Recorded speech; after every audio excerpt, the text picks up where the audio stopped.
What are you responsible for? I'm responsible for way more than I probably should be. In fact, I remember growing up wondering what my life was going to be like as an adult.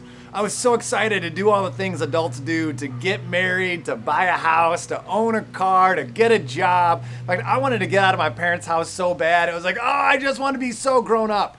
Guess what? Now I'm grown up. And you know what I want to be? I want to be a kid again.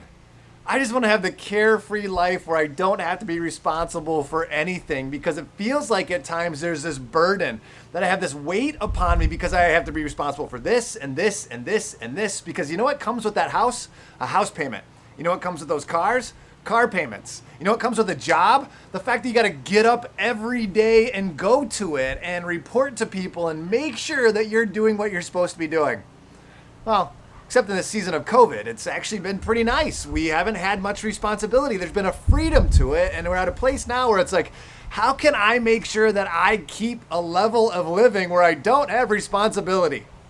And yet God has given us responsibility for things. In fact, from the very beginning, before the fall, He gave us responsibility to be caretakers for this earth, to be responsible for what He created so that we could manage it well.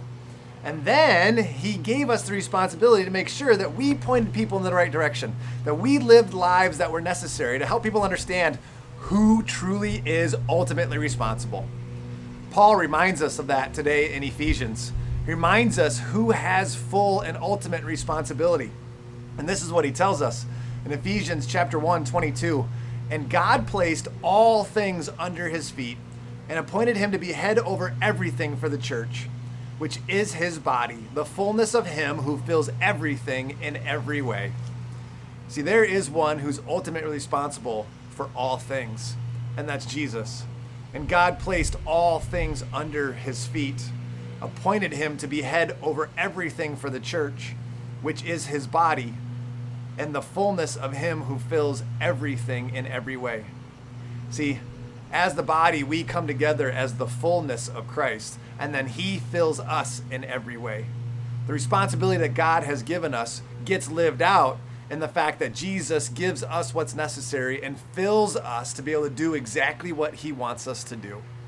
And yet we've got to remember, we don't have to bear that burden. We don't have the ultimate responsibility of everything, because that's been given to the one, and His name is Jesus. And then He's given us everything we need to take care of the responsibilities that He's placed within our sphere of influence. So what are we doing with that responsibility? Well, first, we need to make sure that we understand what it is. We understand what it is that we've been given so we can help others with it. We understand that God has placed us in a specific place so that we can do something with it.